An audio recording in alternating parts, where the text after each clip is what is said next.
Hello, everyone, and happy hump day. How are you all doing? Ashley, I see you super excited. Let's see. Leslie, my girl, you are always here. Thank you so much for joining in. I am really excited to be here, and I finally seem to have all of the systems going and working. So we are all going to cross our fingers. Go ahead and make sure that you're giving the video a thumbs up because all seems to be well. So let me kind of hear from you guys. Where are you from? How many years have you been teaching? I want to see you guys in the comments. Say hello. Welcome, welcome. Fernando, hello. Callie, hello. Sorry, my dog moved the desk. Callie, hello. How is everything where you are? Right now, it's been really cold and rainy today. Like you just want to snuggle up next to a fire, reading a really good book, all cozied underneath your blanket, and I have yet to do that. Fire won't happen tonight, but a blanket, a book sounds like the right spot, right? Iowa. Hello, Callie from Iowa. Ashley, you are in New Jersey. You don't teach, but you're in New Jersey, so not that far from me, to be honest. Okay. Juliet, hello from Canada. I see one of my students in here. Let's see. Andy, hello. Diana, hello. How are you doing? All right. So here's what we're going to do is we're going to go ahead and start jumping in. Actually, I see a question. I'm going to go ahead and answer it because I think this is a really good one. Diana, you asked, what suggestion do you have for a new teacher interview? Mainly to prep yourself in all of the basic terms. So depending on what grade level you're going to be teaching in, if you know you're going to be teaching in K2, really focus in heavy on the fluency of phonics, phonemic awareness, understanding the differences between them. If you are going into an interview looking professional, taking any sort of materials, a portfolio, I wouldn't recommend making a portfolio for everyone because they don't typically take it. Principals just don't have time for that. But you can absolutely make some sort of an easy website that you can reference to and give them like a QR code or something to that extent. That I think always kind of ups the ante there. So I hope that helps you just a little bit. If you are having an interview, let me know. Good luck if you are. Okay, so let's go ahead and get into it. Today, well, let me start back a little bit. Hello, my name is Bridget Spackman. If you are new to me and to my channel, I am the creator behind The Lettered Classroom.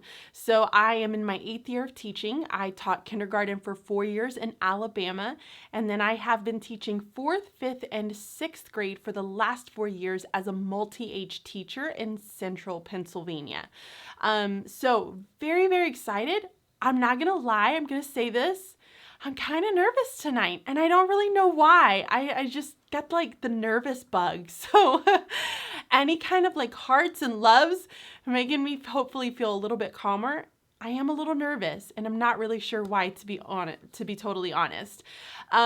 So we are going to dive into some conversation about having kids on all different levels.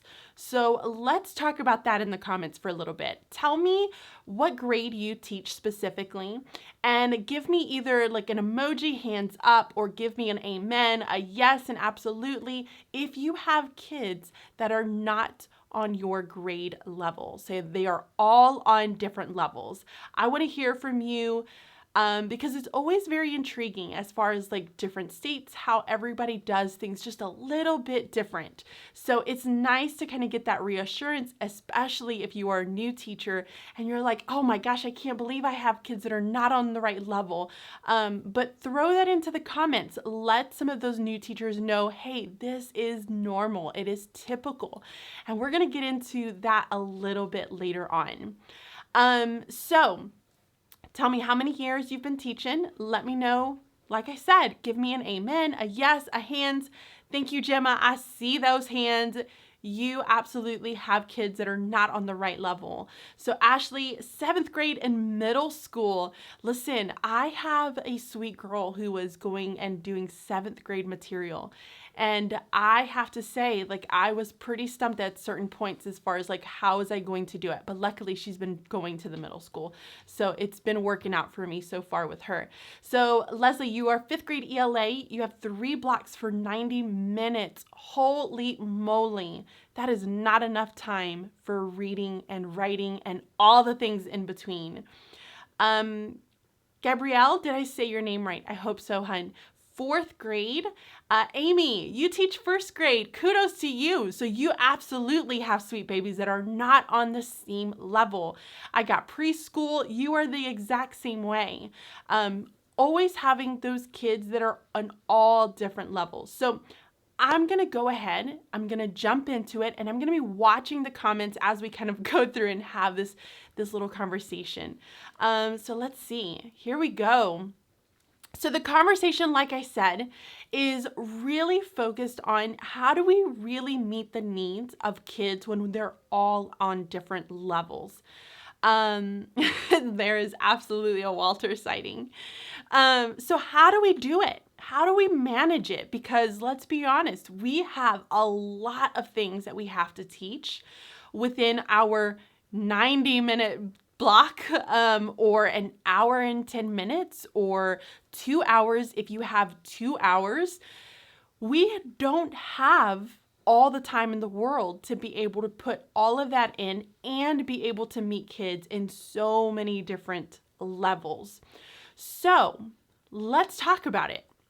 Let's talk about the problem first and why is this happening? So students on many levels, that is a problem with the fact that, again, we don't have the time to really be able to meet all of these kids at different levels. We struggle with how to manage it. We struggle with grouping them appropriately and then still trying to meet all of the curriculum, all of the needs, everything that they absolutely have to have. And then what ends up happening is that these kids seem to be just pushed through the curriculum, right? There are often times that just because of our testing requirements and all of these other little different bits and pieces that we have to kind of adhere to on any given day, they're being pushed through this curriculum. And so some of the kids are getting it and some of the other kids are not getting it. And they're just kind of being, they're dragging along behind other ones, just trying to make sure that they stick with them as best as they can. And then we have the whole idea of we're not holding our kids back anymore, right? So I think it's around 3rd grade, and you guys kind of correct me if I'm wrong, but I think it's around 3rd grade where they say it becomes really detrimental to kids, and if you hold them back from 3rd grade on, the likelihood of them dropping out of high school goes up. So there's that fear now that we have of holding kids back and not allowing them to move on to the next grade level. So I think that kind of really ties together with this whole feeling of just wanting to push kids along, right? We're just kind of pushing them through the best that we can and just making sure that they get the bare bones minimum. So Callie, you teach 3rd grade. I like 3rd grade. I really, really love 3rd grade. I student taught in 3rd grade and it was the absolute best. I had a really great mentor teacher at that time too. So very cool. My Walter is over here distracting me. So what does this mean for us? So this tells us that research strongly indicates that the number one determiner of learning success is learners' prerequisite skills, right? So if you want kids to be able to be really strong in one area, if we look at the Common Core overall, it's written as a progression. It's written in the sense that you have to kind of have this beginning piece here and start to understand it in order to be able to go on to the next level. As you get higher, you start to kind of let go of some of the hand holding of it, and you start to allow students to really do things on their own and dig a little bit deeper into the curriculum.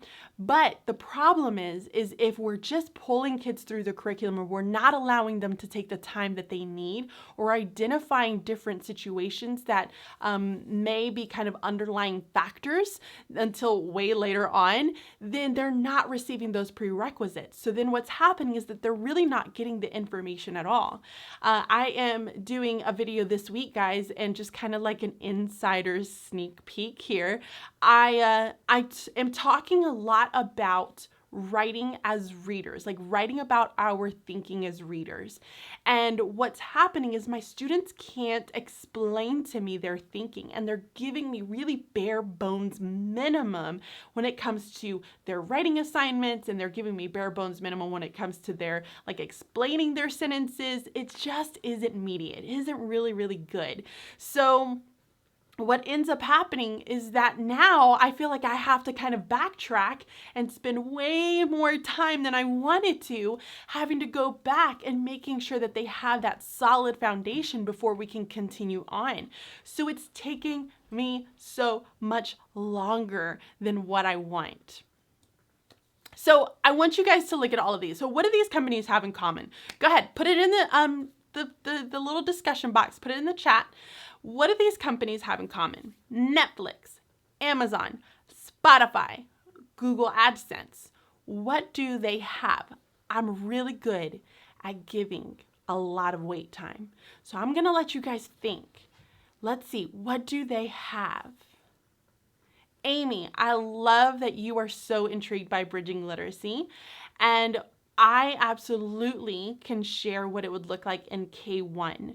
I think there's so many possibilities there. While I'm kind of letting people put things in the chat, I'm going to answer that question for you, okay? So again, while I'm about to jump into Amy's question, I want you guys to look at see what these companies have in common and just put it in chat. Let me see what you come up with. So Amy, one of the things that I always talk about with bridging literacy is that when we teach as a K or first or second grade student, one of the things that you'll notice is how they read is how they write. So what I was finding is that my kids who did not know their ABCs, that did not know their sight words or their letter sounds, they were not writing with that, right? As soon as they start to learn sight words, they start to utilize those sight words in their writing. As soon as they start to understand concepts of print, they start to apply that into their writing. So you'll oftentimes see it and it'll be right there aligned side to side. And this is how it typically is. Very, very rare will you ever have students who their reading and writing don't possibly align. The majority of the times it's going to align, because the more that you read, the better writer you become. The more you write, the better reader and the comprehending that you have. So it is absolutely possible. And I think there are many, many possibilities with being able to apply it across so many different grade levels. All right, so let's look and see what everyone has.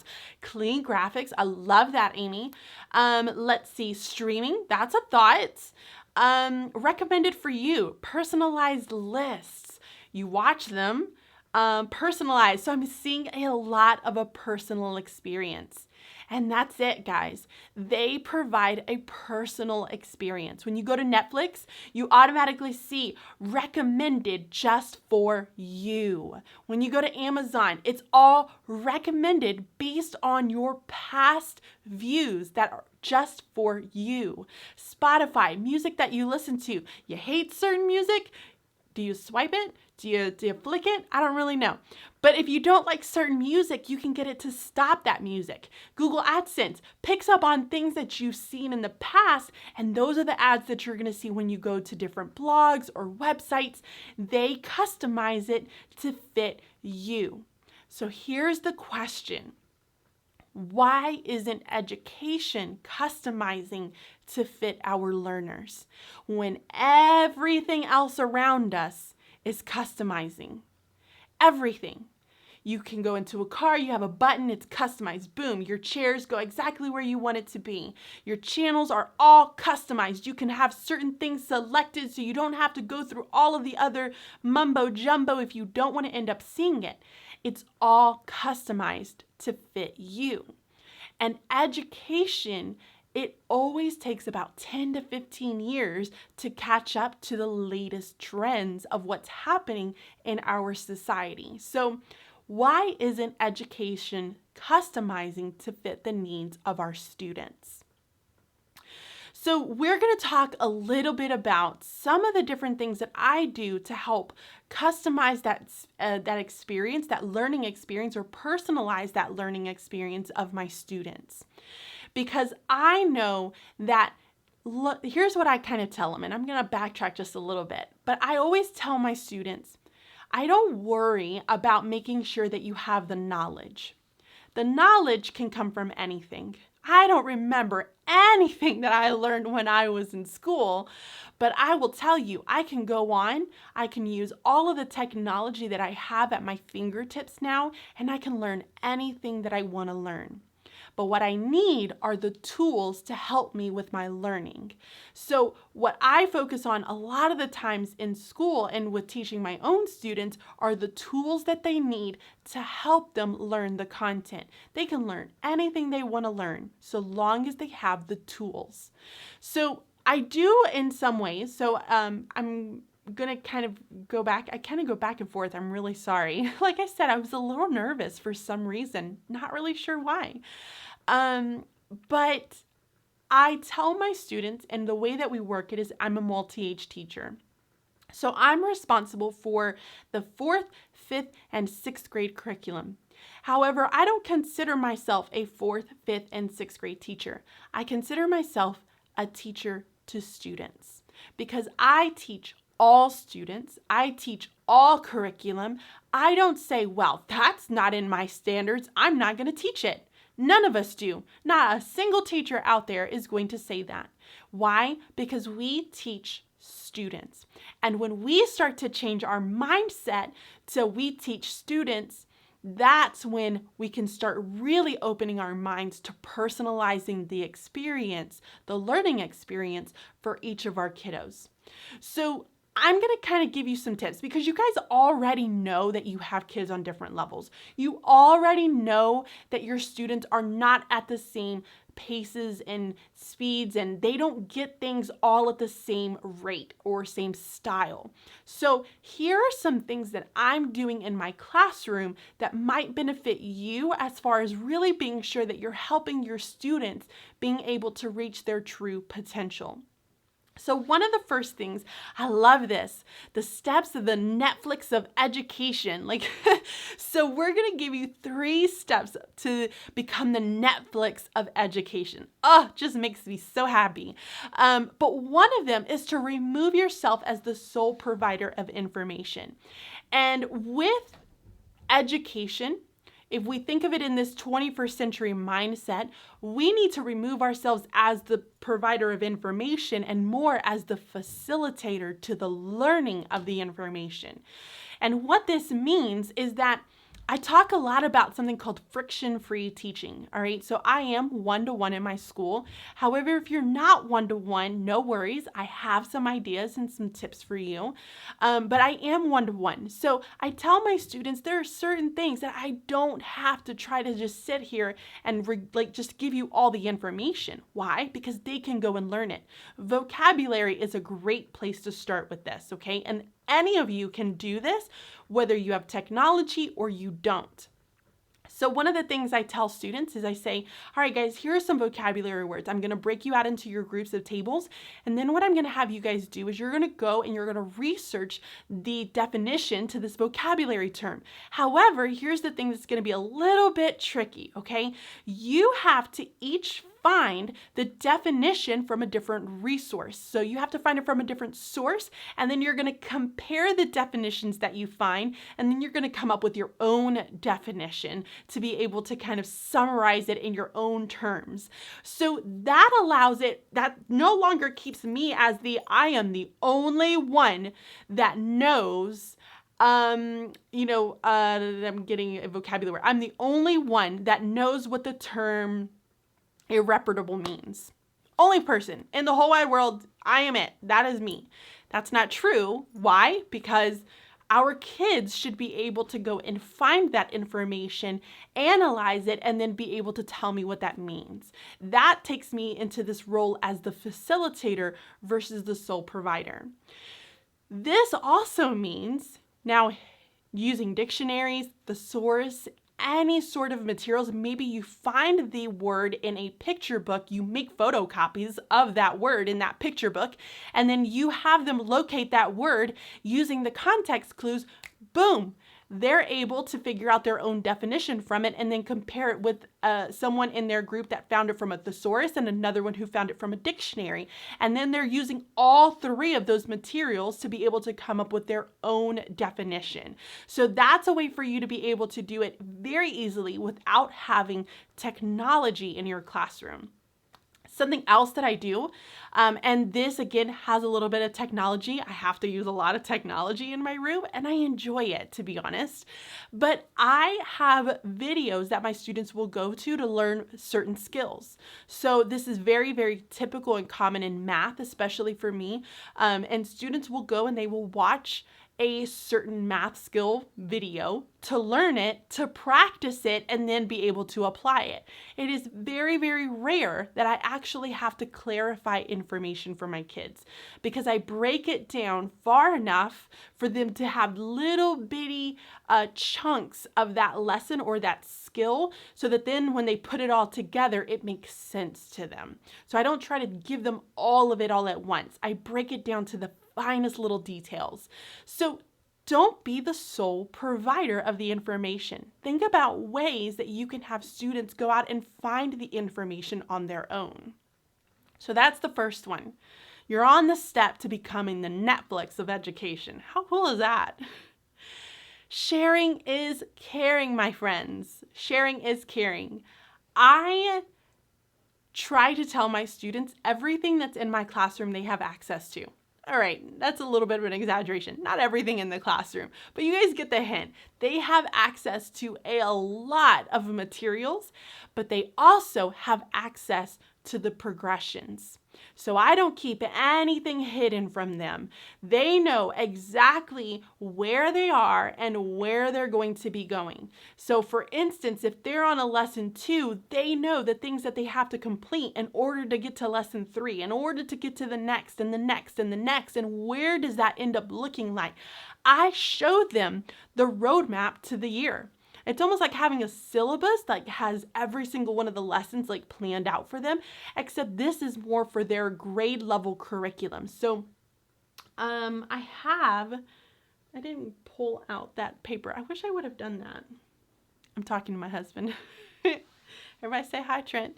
But we have that progression that kids can see. So in this little like background of the PowerPoint that you see, you'll see like it's in a little emoji map. Well, that little emoji map, in order for them to summarize, they had to go through little bitty steps to be able to say, oh, I do know how to summarize. I'm able to summarize. And each of those little steps were I can statements. And so those were the little bite-sized pieces. I can't remember if I think I actually did share this the last time, but remember when I was talking about in the last Wednesday chat, we talked about how you can't give a little toddler a whole chicken breast. You got to cut that chicken breast into little bitty bite-sized pieces. So those little emojis on that map are those bite-sized pieces. What are all of the little bitty things that they have to do to be able to say that they are mastered or they're competent in that specific area? So I always, always, always give them all of that information. Sharing is caring, y'all. That's true. The next one is saying, what is whole group? So I'm curious to know, do you guys still do whole group? And I want to know, do you do whole group and do you have small group? Put it up in the chat. Let me see where you guys are at there. And then I'm going to read through a little bit of those comments. So I'm really, like I said, I'm really good at waiting. it gets kind of awkward in my classroom. The kids are like, is she ever going to say anything? I just want to give y'all enough think time. So kind of take a second, put that into the chat. Let me know. Do you still teach whole group? And do you teach small group? So question 1, whole group, or question 2, small group. So Ashley, you don't know what whole group is when you're teaching to the entire class all in one time. The whole group is you're teaching to the entire class in one shot. So everybody gets the exact same lesson. Oh, Priscilla, thank you so much, girl. You made me feel so good because like I said, I don't know, I'm feeling a little flustered. But yes, thank you so much. I appreciate the nice support there.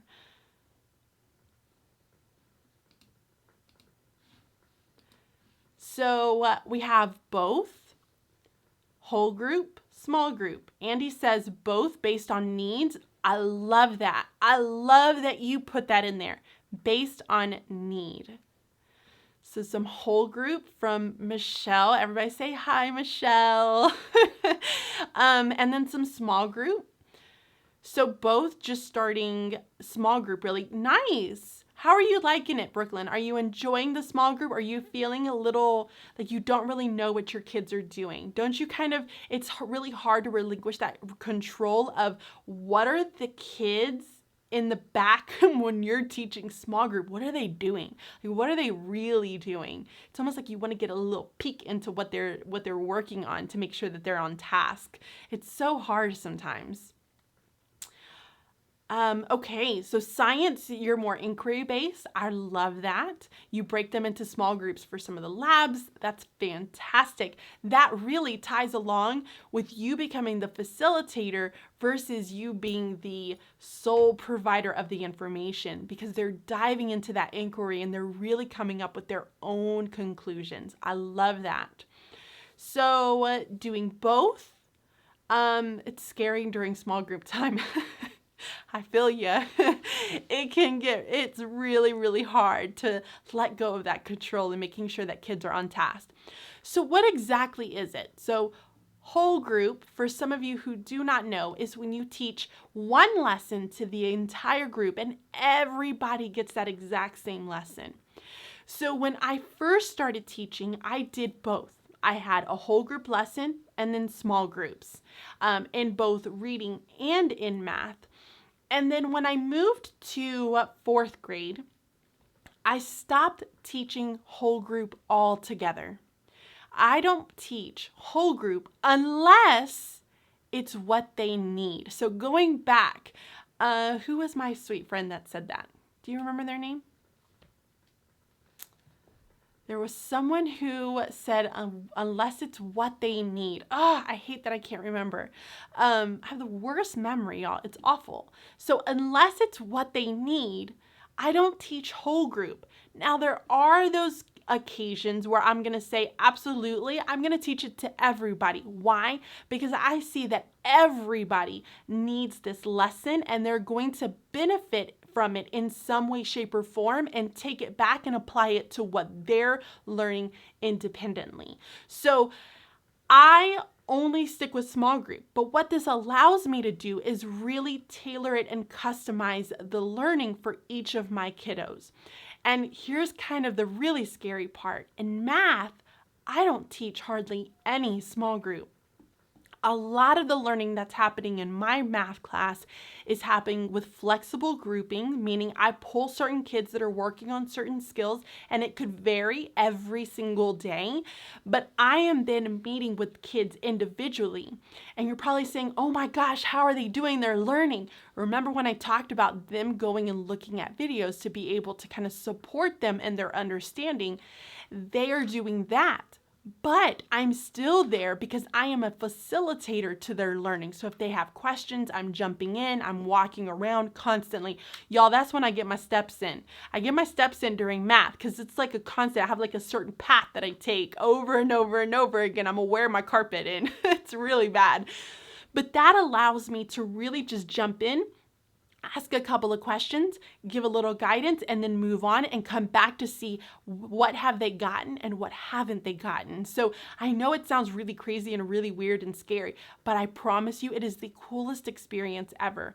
And kids are learning to pull information from another source and determine what is it that they're working on and being able to kind of figure it out for themselves. I feel like sometimes we try to give kids all of the information, but that takes away their thinking. It takes away them trying to figure it out by themselves.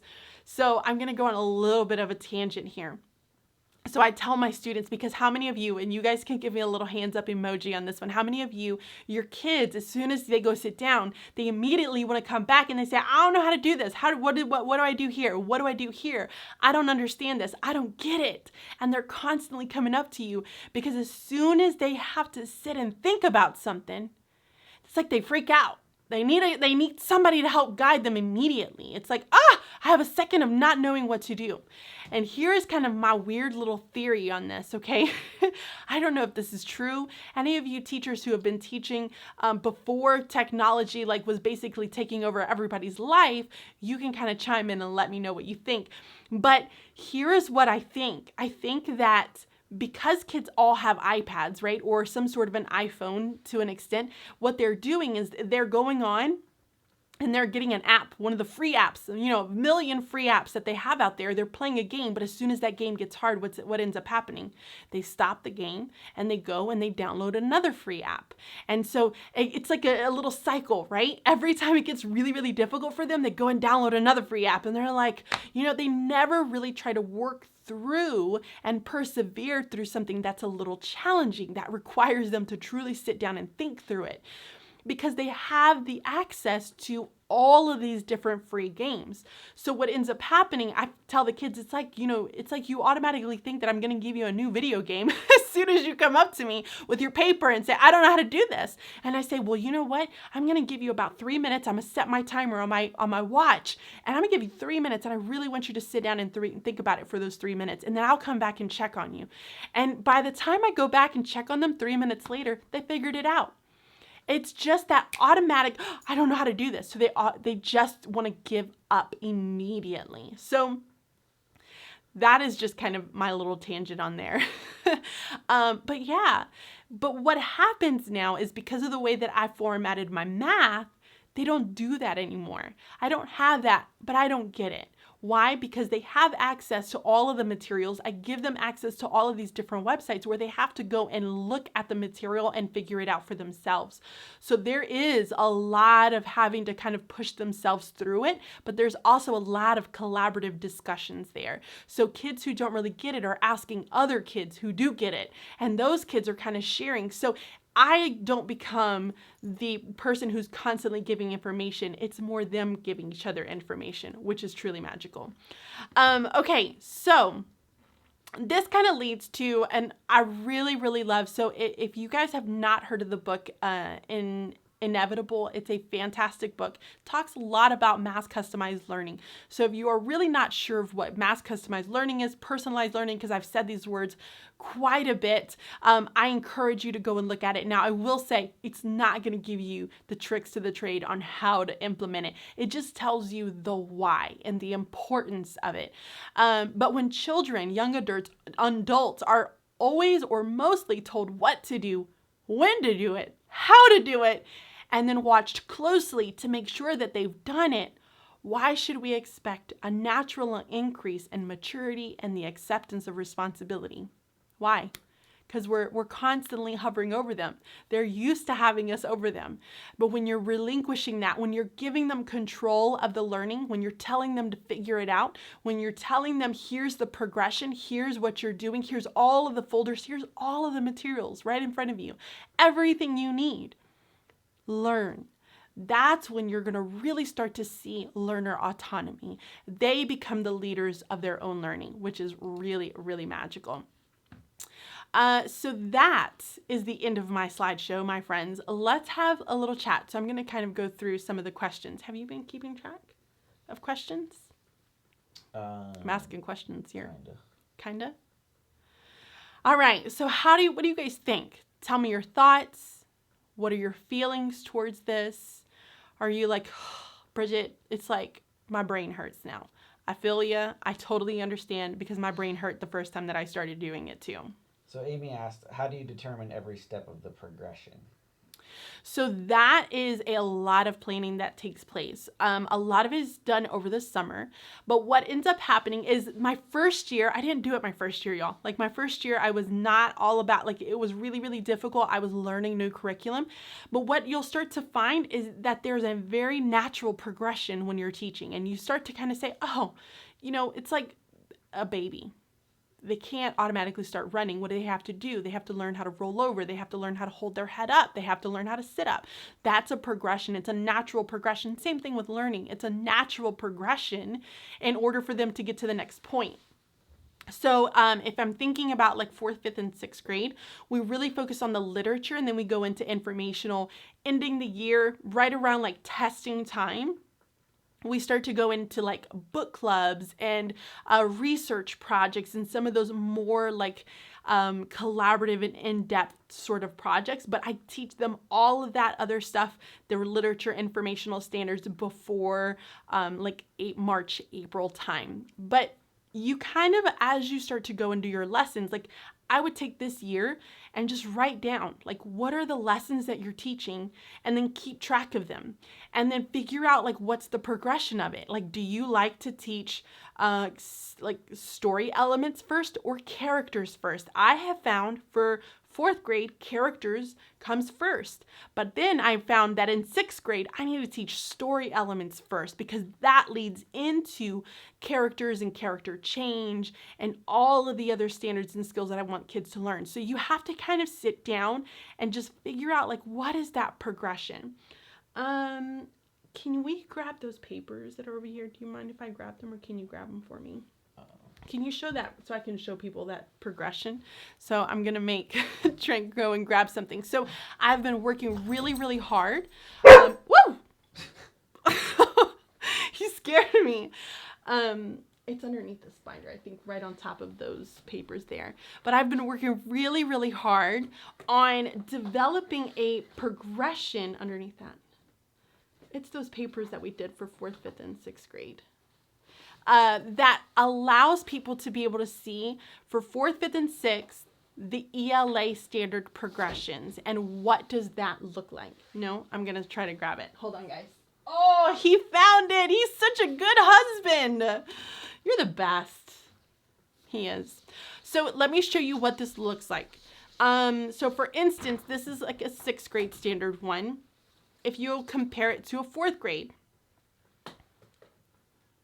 So you can kind of take a little screenshot of that if you want to get an idea. And then you have, I've also been working on one for 5th grade as well, which these are all like, I'm still in the process of kind of finalizing everything. But this would be my lesson progression. Now, each of these lessons isn't like each of these I can statements isn't something that would be done in a day. Ideally, you would want to do it for maybe a week or 2 weeks, depending on how much time your students need to have with that lesson or that I can statement, excuse me. So I hope that kind of helps. You have to just start kind of writing them down, and I like to work in I can statements because those are the learning targets. That's where I want my kids to be able to show that mastery and that competency in. All right. You got another one for me? Lola just asked, I'm not sure if you answered this, but what should I have them do? What should I have them do when I'm doing a center, but they all want my attention? So it depends.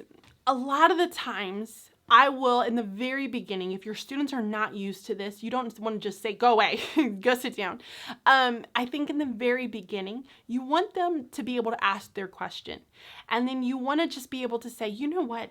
I think this is something that you already know the answer to. And I want you to go off and take a seat and think about it. And I will oftentimes put a timer on my watch, and I will go back and check on them afterwards. So I'm going to say, you know, you can ask 3 people around you.